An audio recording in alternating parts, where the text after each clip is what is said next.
Hello, I'm Maciej Mikos and you're watching News in Depth. With the parliamentary election in Hungary just around the corner, the campaign is getting increasingly brutal, with Viktor Orbán doing his best to mobilize his voters against the outside enemy, whether he finds them in Kiev or Brussels. And to talk about it, we're joined by Stuart Dowell, political editor at TVP World. Hello, Stuart.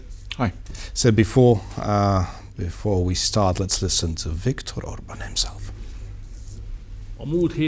Last week, Ukrainian political leaders and even the Hungarian president himself made harshly insulting and threatening comments against Hungary and the Hungarian government. Our national security organizations have evaluated this latest Ukrainian attack and determined that what happened is part of a coordinated series of Ukrainian measures with which they want to interfere in the Hungarian elections. But we cannot allow anyone to endanger the sovereignty of Hungary or the integrity of the Hungarian elections. That is why today I instructed Foreign Minister Péter Magyar to summon the Ukrainian ambassador to Hungary. We will protect the sovereignty and interests of Hungary. Stuart, what is the Hungarian Prime Minister talking about exactly? How is Ukraine interfering in Hungarian election? Well, as you said in your introduction, Viktor Orbán is looking for external enemies. He's basically externalized, internationalized the whole of his campaign. And that's because his main campaign drive is safety, which he interprets as being a choice for Hungarians between war and peace. And the war, obviously, is in Ukraine. In his narrative, Ukraine is a source of chaos, instability, disruption, and together with the European Union, in his narrative, both Ukraine and Europe want to drag Hungary into a war. So far in the camp, we've seen this in the campaign in many ways, which we might get into later. But what happened recently was that Orbán took to social media and involved state services. He said that the Internal Security Agency, the Constitution Protection Office, had investigated and found that Ukraine was implementing a coordinated campaign of interference. And as we heard, he's called for the Ukrainian ambassador. He summoned the Ukrainian ambassador. This is a kind of an escalation. But does it mean that Kiev is paying for some internet campaign to smear Viktor Orbán? I mean, what's the accusation here? What's striking is that Viktor Orbán offered no evidence for these claims, and no other evidence has come forward as far as I'm aware. But the reason that he's externalizing the campaign is because he's losing. He's losing to his main competitor, Péter Magyar from TISA. So what do the polls tell us at the moment? One recent independent poll put Magyar's support at 51% compared to Viktor Orbán and Fidesz at 39%. Other polls put this slightly closer. It depends if you're looking at an independent poll or from a pollster that's more connected to the government. But still, there's a wide gap, and of course, Orbán is facing the biggest challenge to his premiership since 2010. This is the biggest crisis he's faced, and the reason is that the social contract that he promised Hungarians has basically collapsed in recent years through the economy. Hungary is now officially the poorest country in the European Union. It doesn't have the lowest GDP per capita, but if you take into account the cost of living, and it's the poorest, they have very high food inflation, and other elements connected to the economy. Does he have an explanation for what's going on? Europe. Can he blame it right on Brussels or on Kiev? Yeah, for example, spending money, Europe sending money to Brussels, to Kiev. Sorry, this is money that it hasn't given to Hungary because of the rule of law issues that Hungary have had, and the Article 7 that they've been under, and I think it's 18 billion euros that they are not getting. So yeah, of course, Viktor Orbán has a way of blaming everything on Brussels. But also, so yeah, the social contract has broken down, not just because of the economy, but also because of mismanagement of sectors of the country. Hungarians are very upset about what's happening in education and health and hospitals. They're also very upset about scandals and corruption. We've seen the scandal in the child. Could you tell us more about it, because it seems to be one of the hot topics of this campaign? Yeah, it goes back to a case several years ago, which in fact the then Orbán-aligned president, Katalin Novak, resigned over a head of a child correction facility who was not fired from his position for connection with some terrible allegations against children that were under care. But the reason why all this is important is because Fidesz communicates to the Hungarian people that communicates family values and moral superiority, and this child sex scandal basically destroys all of that.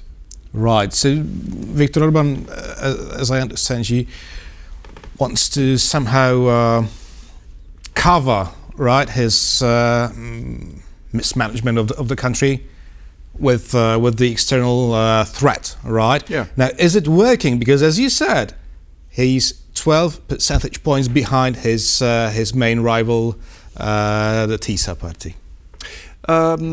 Is it working? Is it working? We'll see. Lots of things could happen. The electoral system in Hungary is rigged towards Fidesz. It has been for a long time. Fidesz, over several parliaments, have always had their supermajority, which they can use to change the constitution, and they've used that power to change the electoral laws several times. So now, even at the last election, I believe they had 44%, which actually gave them this supermajority of 2/3. Even on not having a majority of the popular vote, and all sorts of other ways that favour Fidesz in an election. Control of the media is a big one. Also, using huge amounts of state money which goes to rural communities and small towns where there's this kind of clientelism. By which he guarantees a lot of support. So, does Viktor Orbán's supporters recruit from people living in small towns and in villages? Right, that's the case, right? Yeah. And TISA voters are. Predominantly in cities? in larger towns and cities, but it's not a straight divide between right and left, because Péter Magyar came out of the Fidesz environment. We can place him kind of on the centre right. It's not although he's not very open on exactly where he stands on many issues. What he does stand on is anti-corruption, better management of services, and a correction with the European Union in order to get that money flowing back. So we can probably expect a correction of some of the rule of law issues. But importantly, on Ukraine, he's played a kind of a canny game. Right, because Viktor Orbán portrays him as a Ukrainian proxy, right? Yeah. The man that would gladly drag Hungary into war with Russia, right? But should we expect any major shift in Hungary's foreign policy towards Ukraine? Of course, if TISA indeed wins the election? Not major, no, because what Péter Magyar has said is that he won't allow weapons to be sold to Ukraine, which is quite a big deal. You would expect somebody who's closely aligned with Europe to want to do that. So he said he won't. What we have to remember is that Viktor Orbán has been framing the whole situation as Hungary being a small sovereign nation fighting for its sovereignty against an aggressive colonial European Union. That's very attractive to his voters, and Péter Magyar shares a lot of those potential voters. I have a quote here. Mm-hmm. In 1956, they came with tanks. Today, they come with financial sanctions. That's, of course, Viktor Orbán is comparing the Soviet occupation of Hungary with to today's reality of the European Union. I'm wondering whether it doesn't antagonize Moscow as well. They came with tanks. Yes, and he's a frequent guest to the Kremlin, right? Yeah, I think those comments didn't annoy the Kremlin, because they were clearly saying that it's a kind of a shocking thing that he's framing the European Union as in the place of the Soviet Union, and ignores the Russian colonialism that we see in Ukraine. Right. Now, what do you think the remainder of the campaign will look like? Because it's very brutal already. Mm-hmm. Should we expect more guns to fire? Probably, because Viktor Orbán has already kind of recruited into the campaign the internal security agency. That's quite a big step. Incumbent parties are often accused of using security services to collect information on opposition candidates and various things. We see it in many countries, but it's unusual for a prime minister to actually say that they've done it. And we could expect, for example, close to the election, that the internal security service could produce some evidence. We don't know how it could be fabricated evidence or some kind of material implicating or giving some more details on these latest allegations. So definitely it's one of the most fascinating political campaigns to follow in the next few months. Now, I'd like to talk with you about the meeting that took place yesterday, if I'm not mistaken. The Ukrainian, Polish, Lithuanian, the Lublin Triangle Summit took place with the three presidents. Now, well, in terms of Hungary, we used to have this strong V4 format, right? Mm-hmm. Now, can this Lublin Triangle replace it?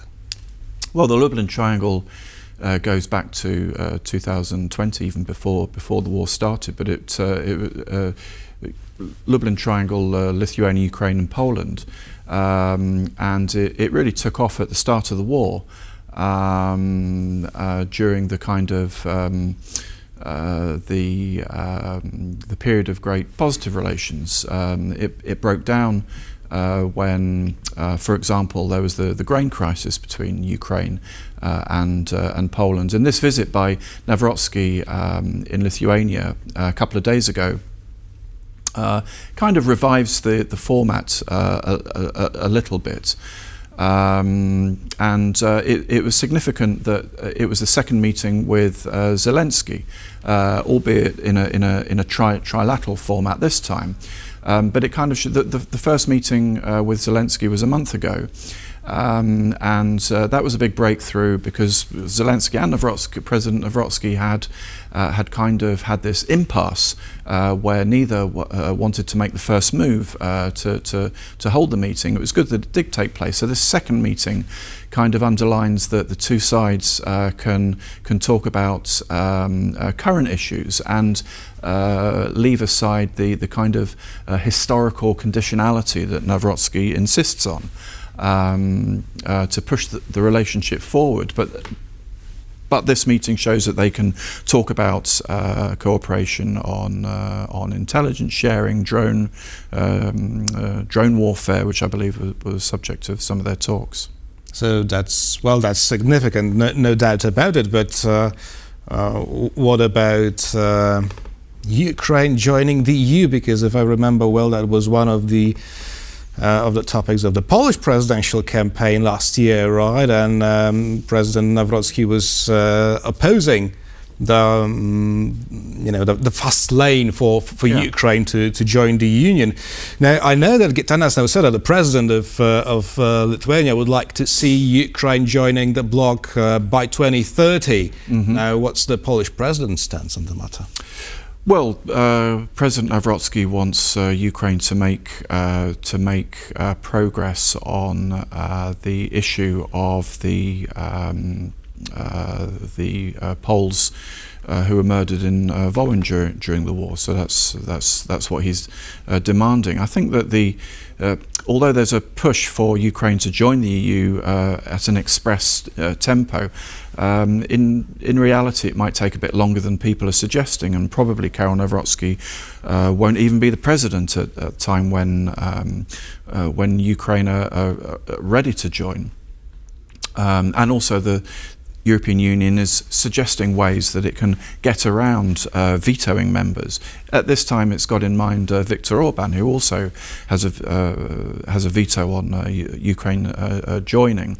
But the idea is that they can at least proceed with a lot of the work, which previously has required unanimity within the EU to even start that work of the countries getting closer to the standards and adopting the laws required to join the EU. Right, and last one thing is that it seems that both presidents, I'm talking about Volodymyr Zelensky and Karol Nawrocki, they also have something in common. Lately, they like to criticize the EU while they are praising the US. Do you agree? Criticise the EU while praising the US. Yes, I guess they do that.